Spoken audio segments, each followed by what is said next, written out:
Será que você já é dev pleno e não sabe? O que é preciso fazer para passar por essa transição de júnior para pleno e conquistar aquele aumento salarial? Eu sou Hugo Santos, trabalho com programação desde 2014 e já faturei mais de 4 milhões e meio de reais com contatos para gringa. No vídeo de hoje, quero compartilhar contigo as 4 coisas que eu fiz para ser promovido de júnior para pleno em apenas um ano.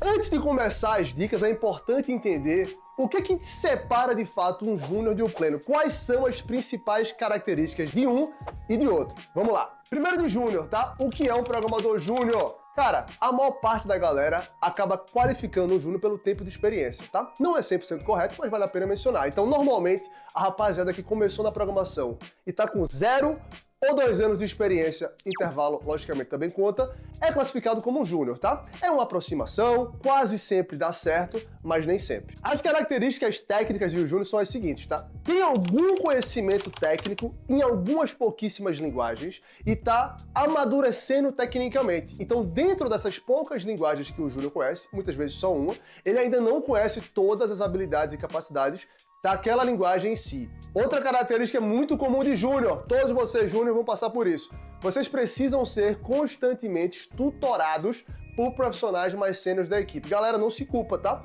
É normal e parte do processo de evolução. Se não está sendo tutorado, saiba, o erro é dos sêniores. Deveriam estar fazendo isso para que você evolua profissionalmente e se torne cada vez mais um membro atuante da equipe daquele sênior. Não é bom só para tu, é bom para ele também. Um júnior geralmente precisa que as tarefas cheguem até ele muito mastigadinhas, tá? Então requisitos técnicos devem ser muito bem definidos para que um júnior execute sua tarefa, o que de novo difere ele de um pleno que eu vou falar já já.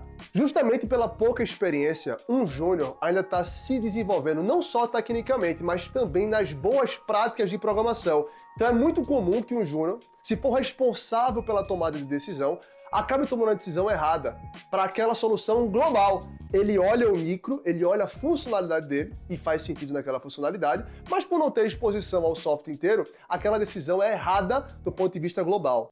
Junto com isso vem o quê?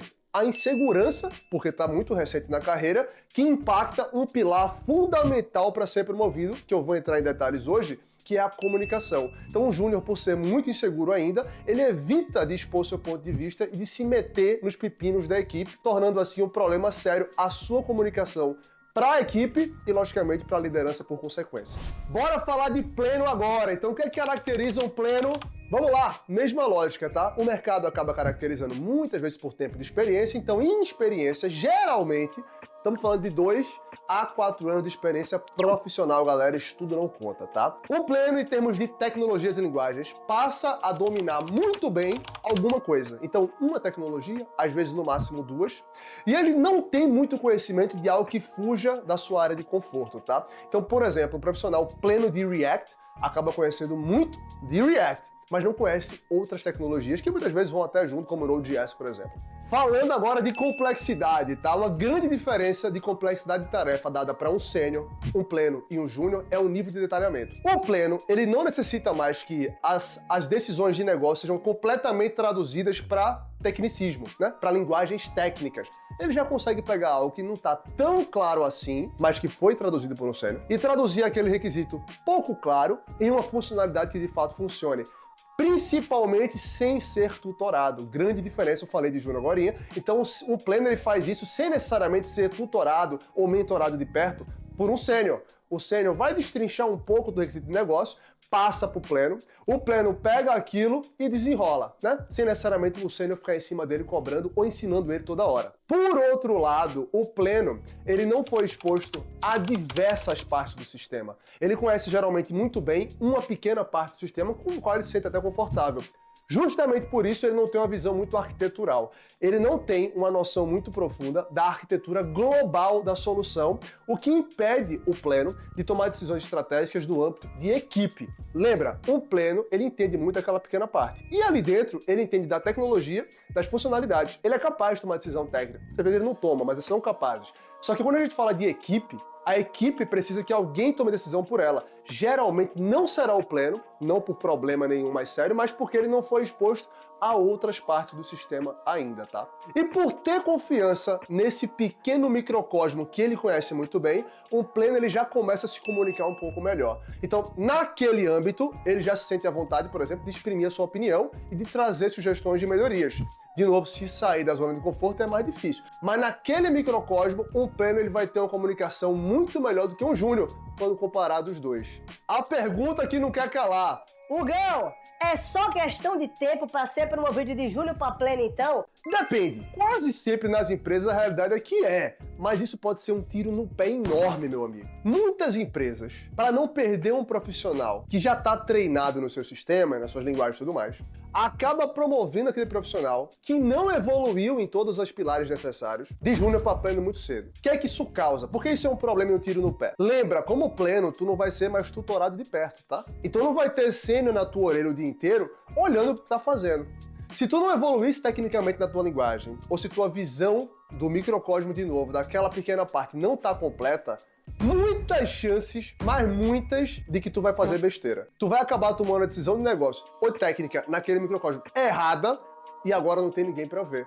Enquanto que se tu fosse júnior ainda, provavelmente passaria por uma PR que seria revisada por um sênior, de olho mais profundamente, porque sabe que tu é júnior e que tu provavelmente tá fazendo coisa errada, e não chegaria até a produção. No caso de uma promoção antecipada e prematura, isso vai acontecer. Calcula comigo o risco para tua imagem de tu ser sido promovido muito cedo e ficar feliz com isso, porque normalmente envolve um aumento salarial, mas que agora, por não estar sendo mais observado de perto, tu primeiro parou de evoluir tecnicamente, porque não tem ninguém para te ajudar, e segundo, tu se coloca numa situação de risco enorme, onde tu pode causar um problema sério na empresa e não tem ninguém para te vigiar, meu querido. O que é que gera essa situação, meus amigos, vocês sabem? A síndrome do impostor. Então é muito comum que pessoas que forem promovidas de júnior para pleno sem se sentirem realmente prontas, agradeçam, acham ótimo e a partir dali cria-se uma insegurança enorme interna daquela pessoa.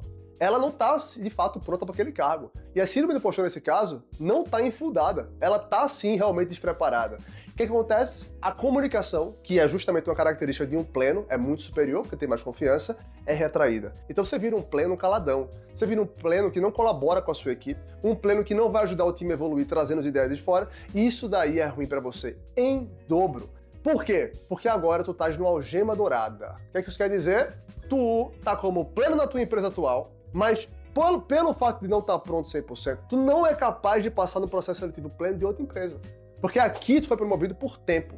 Aqui tu vai entrar por capacidade e competência. Então, pode parecer bom uma promoção prematura? Pode, mas é só no primeiro momento, tá? A longo e médio prazo, meus amigos, é uma desgraça. E como é que evita isso? Justamente se preparando durante o tempo de júnior, que é o que eu vou explicar para você agora o que você vai fazer, para que quando chegue no tempo de pleno, onde você sabe que muito provavelmente vai ser promovido, você chegue lá pronto de fato para assumir a responsabilidade, botar o chapéu de pleno e detonar. Então bora lá para as minhas dicas. A grande primeira dica para você conseguir essa promoção o mais rápido possível é a evolução técnica não limitada ao escopo do trabalho. Vou explicar. Resumo da ópera é: estuda tecnologia e linguagens fora do horário de trabalho. Lembra, tu é júnior, cara, tu tá verdinho ainda. É normal que você não saiba tudo, tá? Então você vai precisar sim estudar muito, mas não somente o que a empresa te ensinar, né? Vamos evoluir. Então usa tempo livre para estudar tecnologia, simples assim. Agora isso daqui é um perigo enorme para você se você fizer o grande erro que é, ao invés de se aprofundar na tua linguagem, começar a querer atirar para todo lado. Então se tu tá aprendendo, de novo, mesmo exemplo, React, por exemplo, não é a hora, se você não tá bom em React, de começar a aprender Node e Java e C# e AWS ao mesmo tempo. Não faça isso.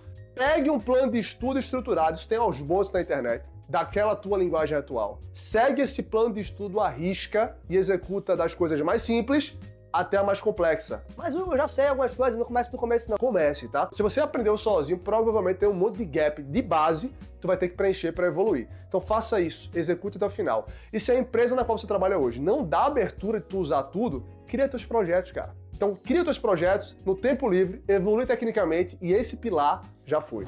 O segundo grande ponto para tu, meu querido Júnior, evoluir rápido é aprenda a perguntar o porquê das coisas. Lembra que eu falei que você vai ser tutorado, mentorado por um membro sênior da equipe? Completamente normal e esperado, tá? Tem que acontecer. Isso envolve muito feedback, tá? Oral e no código, nas tuas code reviews, né? Nas PRs. Eles vão deixar alguns comentários que muitas vezes você vai discordar e provavelmente tu tá errado. Por que isso? Às vezes uma modificação tua no pequeno escopo daquela tua funcionalidade faz todo sentido. E quando o sênior vai olhar no macro, no grande, é contra todos os padrões do projeto que ele implementou para as outras equipes. Ou pior, aquela tua modificação que localmente faz todo sentido quebra 38 outros módulos que tu nem sabe que existe. Aqui a grande sacada é, deixa teu coração aberto para os feedbacks, entende que tu tá aprendendo. Então quando o sênior vier com o pedido de modificação de código, por exemplo, ao invés de fazer aquela solução o mais rápido possível para se livrar daquele problema, cara, pega o cara e pergunta: Meu irmão, tranquilo, mas me explica por quê. Só me explica por quê. E ele vai te explicar. Vê só, tu mexendo nesse serviço, essa interface, nesse sistema, faz todo sentido, mas esse sisteminha é usado por mais outros 38. E se tu mexer aqui, isoladamente, vai quebrar todo mundo. Então as opções são, ou tu não mexe, ou a gente refatora todo mundo, e eu acho que tu não quer esse trabalho, concorda? Concordo. Pronto, aprendeu. Antes de mexer na interface, meu querido, você olha os outros projetos que estão usando aquele mesmo projeto. Isso é só um exemplo. Então, aprenda a perguntar o porquê para evoluir. Não é por curiosidade, tá? Então, você internaliza aquele conhecimento, aplica o que foi pedido e pede mais uma rodada de feedback. E agora, ficou show? Cara, agora tá maravilha, aprendi uma coisa nova e passa pro próximo ponto. O terceiro ponto, super importante, esse completamente negligenciado por quase todos vocês, é aprenda a se comunicar de forma eficaz, tá? A comunicação é talvez a habilidade mais menosprezada pelos devs que eu conheço, só que ela é completamente fundamental se tu estiver pensando numa promoção. Cara, vamos pensar 2 segundinhos. Tu é júnior, tá? Todo mundo sabe que tu é júnior. Não tem pra que tu fingir que não é. Logo, tu não precisa desse medo que eu sei que tu tem de falar nas reuniões. Cara, tem que falar nas reuniões, expor teu ponto de vista e ser desafiado para aprender. E aí é um grande problema do júnior. Você não quer falar na reunião porque você sabe que não sabe e não quer parecer bobo. Porque se parecer bobo, tu não vai ser promovido. Só que aqui fica um paradoxo, porque se tu não fala na reunião e não aprende e não é visto, que é super importante, tu não vai ser promovido de jeito nenhum. Então fala na reunião, porque a galera sabe que tu é júnior. Se tu falar uma besteira, ninguém vai rir, ou não deveria pelo menos. E se tu não falar uma besteira, tu vai ficar muito bem visto.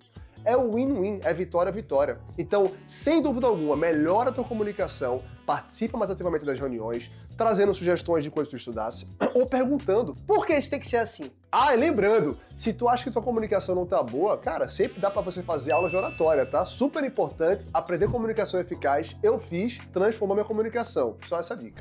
O quarto e último ponto, super importante, comece a se desafiar em tickets mais complicados. Cara, tu tá evoluindo, tá estudando em casa, tá se comunicando melhor, né? Tá recebendo feedback de forma proativa, perguntando os porquês. Bora começar a agir feito pleno antes de ser pleno? É a famosa promoção antes da promoção. Torna-se o pleno, que de fato a empresa vai te botar como pleno, vai te perder, tá? Então, a grande sacada aqui é sair da zona do conforto. Tu tá acostumado a receber tickets extremamente mastigados, praticamente codados em linguagem natural, linguagem humana, e tu só faz traduzir aquilo em código. Não envolve muito pensamento crítico. Começa a pegar alguns tickets menos claros. Então os tickets não estão tão claros assim. Opa, esse é meu, posso pegar. E aí já fica um alerta, tá? Tu vai se ferrar durante um tempo. Tu vai ralar. É assim que sai da zona de conforto. E vai ser difícil. E tu vai reclamar. E tu vai falar, Caraca, que besteira que eu fiz. E aí tu faz isso uns 2, 3, 4, 5 vezes. Opa, já não tá mais tão complicado. Já consigo entender. E quando alguém fala pra mim, esse requisito de negócio, eu consigo transformar isso em código e features dessa forma. Tu vai criando padrões de tradução de requisito de negócio para requisito técnico. E é justamente uma das características principais de um pleno, tá? Então você não precisa mais de tanto tutoramento de perto. Haja como pleno, que a promoção naturalmente vai vir. E se depois de aplicar essas 4 dicas, o teu chefe ainda não quiser te promover, cara, sempre tem a possibilidade chamada promoção lateral, né? Sai da tua empresa para outra e sobe para pleno nesse movimento. E para te ajudar nessa transição, caso isso venha a acontecer, O LinkedIn é uma ferramenta fundamental para isso, né? Nada melhor do que um LinkedIn potente e perfeito para que tu seja abordado para vagas de pleno. E quiser ajuda com o LinkedIn? Meu LinkedIn tá ruim, Hugo, eu te ajudo também, cara. Tem um vídeo que eu fiz aqui, as 5 melhores dicas que eu aplico em mim e nos meus mentorados na mentoria PDS e como deixar o LinkedIn absolutamente matador e ser abordado toda semana para vagas Brasil e gringa, tá? Se quiser dar uma olhadinha lá, bem-vindo.